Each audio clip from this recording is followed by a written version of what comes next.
अब aircraft crash होने पर भी बच सकेगी पायलट की जान? जी हाँ, भारत के लिए ये एक जबरदस्त गुड न्यूज है।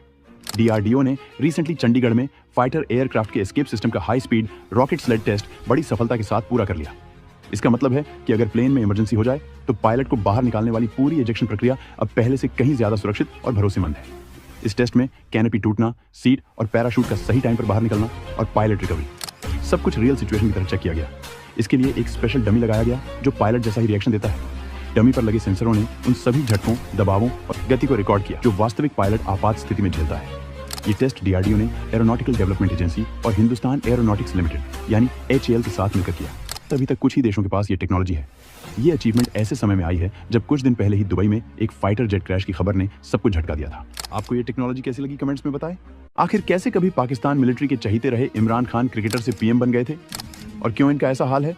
आज ये जिंदा है या मार दिए गए ये तक कोई नहीं जानता। पाकिस्तान की मिलिट्री जो हमेशा से देश की पॉलिटिक्स को कंट्रोल करती रही है, उसने क्रिकेटर इमरान को एक क्लीन ऑल्टरनेटिव की तरह देखा। 2018 के चुनावों में यही समर्थन इमरान को प्रधानमंत्री की कुर्सी तक ले गया, लेकिन सत्ता में आने के बाद इमरान का रिश्ता फौज से बिगड़ने लगा। इमरान खान ने खुद को इंडिपेंडेंट लीडर दिखाने की कोशिश की। फिर क्या था, फौज ने इन्हें लात मारकर सत्ता से बाहर करने की ठानी और 2022 में नो कॉन्फिडेंस मोशन पास हुआ और सरकार गिरने के बाद इमरान ने खुलकर फौज पर आरोप लगाए, रैलियों की और अपने सपोर्टर्स को मोबिलाइज किया। यहीं से स्टेट वर्सेस इमरान खान खुली जंग शुरू हुई। तब से ये जेल में ही थे, लेकिन इसी महीने अचानक उनकी पब्लिक विजिबिलिटी जीरो हो गई। न तस्वीरें, न वीडियोस, न कोर्ट अपीयरेंस। परिवार भी प्रूफ ऑफ लाइफ मांग रहा है, लेकिन सरकार चुप है।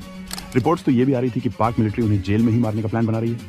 अब आपको क्या लगता है, कहाँ है इमरान खान?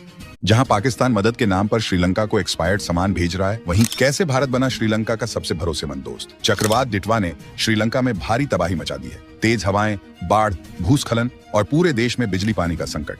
अब तक 334 मौतें और 370 लोग लापता बताए जा रहे हैं। ऐसे मुश्किल समय में भारत ने तुरंत रैपिड ह्यूमैनिटेरियन रिस्पांस देते हुए 28 नवंबर को ऑपरेशन सागर बंधु शुरू किया। भारत ने श्रीलंका के लिए 53 टन राहत सामग्री भेजी, जिसमें food packets, tent, medical supply और पानी के प्यूरिफिकेशन यूनिट शामिल थे। NDRF की 80 मेंबर टीम भीषण हालात में बचाव कार्य के लिए उतारी गई। अब तक 150 से अधिक लोगों को रेस्क्यू किया जा चुका है और 2000 से अधिक भारतीय नागरिकों को सुरक्षित वापस लाया गया। इंडिया ने इससे पहले भी कई बार श्रीलंका को बचाया है। 2022 इकोनॉमिक क्राइसिस में कोविड-19 श्रीलंका को पहली वैक्सीन सप्लाई भारत ने की, वैक्सीन मैत्री अभियान के तहत। और 2004 सुनामी में भी क्या चीन और दूसरे देश इतनी तेजी से प्रतिक्रिया दे पाते, या इंडिया की स्पीड अनमैच्ड है?